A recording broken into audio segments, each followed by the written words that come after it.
ನಮಸ್ಕಾರ ವೀಕ್ಷಕರೇ, ನಾನು ನಿಮ್ಮ ಪಂಡಿತ್ ಸಾಯಿ ಸ್ವರೂಪ್ ದೀಕ್ಷಿತ್. ಪ್ರತಿಯೊಂದು ರಾಶಿಗೂ ಅದರದ್ದೇ ಆದ ಅಧಿಪತಿಗಳಿರುತ್ತಾರೆ. ಪಾಪ ಪುಣ್ಯಗಳಿಗೆ ಅನುಸಾರವಾಗಿ ಗ್ರಹಗತಿಗಳು ಫಲಾನುಫಲಗಳನ್ನು ನೀಡುತ್ತವೆ. ಹಾಗಾದರೆ ಬನ್ನಿ, ವೃಶ್ಚಿಕ ರಾಶಿಯ ಜುಲೈ ತಿಂಗಳ ಮಾಸ ಭವಿಷ್ಯ ಹೇಗಿದೆ ಅಂತ ನೋಡೋಣ. ಜುಲೈ ತಿಂಗಳ ಮೊದಲ ಭಾಗವು ವೃಶ್ಚಿಕ ರಾಶಿಯವರಿಗೆ ಕೆಲವು ತೊಂದರೆಗಳು ಹಾಗೂ ಚಿಂತೆಗಳನ್ನ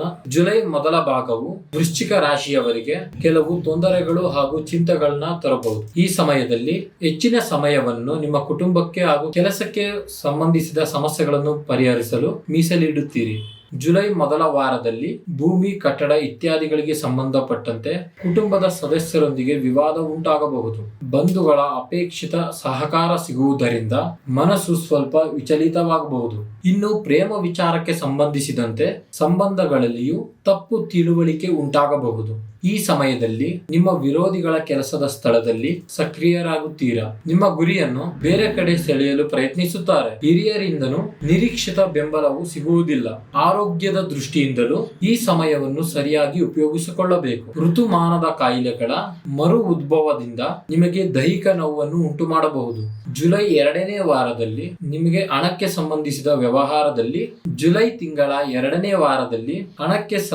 ವ್ಯವಹಾರಗಳಲ್ಲಿ ಹೆಚ್ಚು ಜಾಗರೂಕರಾಗಬೇಕು. ಈ ಸಮಯದಲ್ಲಿ ಹಣವನ್ನು ಬುದ್ಧಿವಂತಿಕೆಯಿಂದ ಯೋಜನೆಗಳಲ್ಲಿ ಹೂಡಿಕೆ ಮಾಡಿ. ಸ್ಪರ್ಧಾತ್ಮಕ ಪರೀಕ್ಷೆಗಳಿಗೆ ತಯಾರಿ ನಡೆಸುತ್ತಿರುವ ಯಶಸ್ಸಿಗೆ ಹೆಚ್ಚಿನ ಶ್ರಮಿಸಬೇಕಾಗುತ್ತದೆ. ತಿಂಗಳ ಮಧ್ಯದಲ್ಲಿ ಅದೃಷ್ಟವು ನಿಮಗೆ ಅನುಕೂಲಕರವಾಗಿರುತ್ತದೆ. ಈ ಸಮಯದಲ್ಲಿ ನೀವು ಉದ್ಯೋಗದ ವಿಷಯದಲ್ಲಿ ಅನಿರೀಕ್ಷಿತ ಯಶಸ್ಸನ್ನು ಪಡೆಯುತ್ತೀರಿ. ವ್ಯಾಪಾರದಲ್ಲಿ ಬರುವ ಅಡೆತಡೆಗಳು ನಿವಾರಣೆಯಾಗುತ್ತದೆ. ಉದ್ಯೋಗಿಗಳಿಗೆ ಹೊಸ ಆದಾಯದ ಮೂಲಗಳು ಸೃಷ್ಟಿಯಾಗಲಿದೆ. ಭೂಮಿ, ಕಟ್ಟಡ ಖರೀದಿ ಮತ್ತೆ ಮಾರಾಟದ ಕನಸುಗಳು ನನಸಾಗಲಿವೆ. ಧಾರ್ಮಿಕ ಕಾರ್ಯಗಳಲ್ಲಿ ಭಾಗವಹಿಸುವ ಅವಕಾಶಗಳು ದೊರೆಯಲಿವೆ. ಸಮಾಜದಲ್ಲಿ ಗೌರವ ಹೆಚ್ಚಾಗುತ್ತದೆ. ಸಂಗಾತಿಯ ಭಾವನೆಗಳನ್ನು ನಿರ್ಲಕ್ಷಿಸುವುದನ್ನು ತಪ್ಪಿಸಿ. ವಿವಾದದ ಬದಲಿಗೆ ಆಹಾರ ಮತ್ತು ದಿನಚರಿಗಳನ್ನು ಸರಿಯಾಗಿ ಇಟ್ಟುಕೊಳ್ಳಿ. ಧನ್ಯವಾದಗಳು. ನಮಸ್ಕಾರ ವೀಕ್ಷಕರೇ, ನಾನು ನಿಮ್ಮ ಪಂಡಿತ್ ಸಾಯಿ ಸ್ವರೂಪ್ ದೀಕ್ಷಿತ್. ಪ್ರತಿಯೊಂದು ರಾಶಿಗೂ ಅದರದ್ದೇ ಆದ ಅಧಿಪತಿಗಳಿರುತ್ತಾರೆ. ಪಾಪ ಪುಣ್ಯಗಳಿಗೆ ಅನುಸಾರವಾಗಿ ಗ್ರಹಗತಿಗಳು ಫಲಾನುಫಲಗಳನ್ನು ನೀಡುತ್ತವೆ. ಹಾಗಾದರೆ ಬನ್ನಿ, ವೃಶ್ಚಿಕ ರಾಶಿಯ ಜುಲೈ ತಿಂಗಳ ಮಾಸ ಭವಿಷ್ಯ ಹೇಗಿದೆ ಅಂತ ನೋಡೋಣ. ಜುಲೈ ತಿಂಗಳ ಮೊದಲ ಭಾಗವು ವೃಶ್ಚಿಕ ರಾಶಿಯವರಿಗೆ ಕೆಲವು ತೊಂದರೆಗಳು ಹಾಗೂ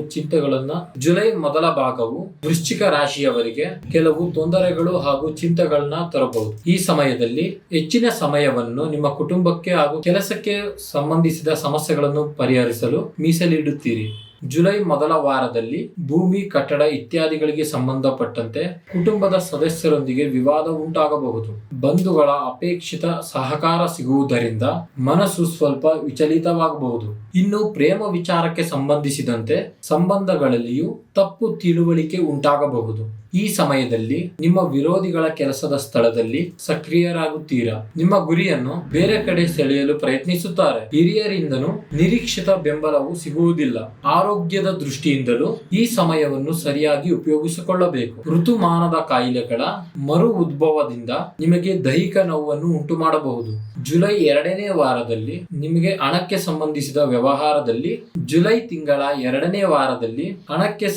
ವ್ಯವಹಾರಗಳಲ್ಲಿ ಹೆಚ್ಚು ಜಾಗರೂಕರಾಗಬೇಕು. ಈ ಸಮಯದಲ್ಲಿ ಹಣವನ್ನು ಬುದ್ಧಿವಂತಿಕೆಯಿಂದ ಯೋಜನೆಗಳಲ್ಲಿ ಹೂಡಿಕೆ ಮಾಡಿ. ಸ್ಪರ್ಧಾತ್ಮಕ ಪರೀಕ್ಷೆಗಳಿಗೆ ತಯಾರಿ ನಡೆಸುತ್ತಿರುವ ಯಶಸ್ಸಿಗೆ ಹೆಚ್ಚಿನ ಶ್ರಮಿಸಬೇಕಾಗುತ್ತದೆ. ತಿಂಗಳ ಮಧ್ಯದಲ್ಲಿ ಅದೃಷ್ಟವು ನಿಮಗೆ ಅನುಕೂಲಕರವಾಗಿರುತ್ತದೆ. ಈ ಸಮಯದಲ್ಲಿ ನೀವು ಉದ್ಯೋಗದ ವಿಷಯದಲ್ಲಿ ಅನಿರೀಕ್ಷಿತ ಯಶಸ್ಸನ್ನು ಪಡೆಯುತ್ತೀರಿ. ವ್ಯಾಪಾರದಲ್ಲಿ ಬರುವ ಅಡೆತಡೆಗಳು ನಿವಾರಣೆಯಾಗುತ್ತದೆ. ಉದ್ಯೋಗಿಗಳಿಗೆ ಹೊಸ ಆದಾಯದ ಮೂಲಗಳು ಸೃಷ್ಟಿಯಾಗಲಿದೆ. ಭೂಮಿ, ಕಟ್ಟಡ ಖರೀದಿ ಮತ್ತೆ ಮಾರಾಟದ ಕನಸುಗಳು ನನಸಾಗಲಿವೆ. ಧಾರ್ಮಿಕ ಕಾರ್ಯಗಳಲ್ಲಿ ಭಾಗವಹಿಸುವ ಅವಕಾಶಗಳು ದೊರೆಯಲಿವೆ. ಸಮಾಜದಲ್ಲಿ ಗೌರವ ಹೆಚ್ಚಾಗುತ್ತದೆ. ಸಂಗಾತಿಯ ಭಾವನೆಗಳನ್ನು ನಿರ್ಲಕ್ಷಿಸುವುದನ್ನು ತಪ್ಪಿಸಿ. ವಿವಾದದ ಬದಲಿಗೆ ಆಹಾರ ಮತ್ತು ದಿನಚರಿಗಳನ್ನು ಸರಿಯಾಗಿ ಇಟ್ಟುಕೊಳ್ಳಿ. ಧನ್ಯವಾದಗಳು.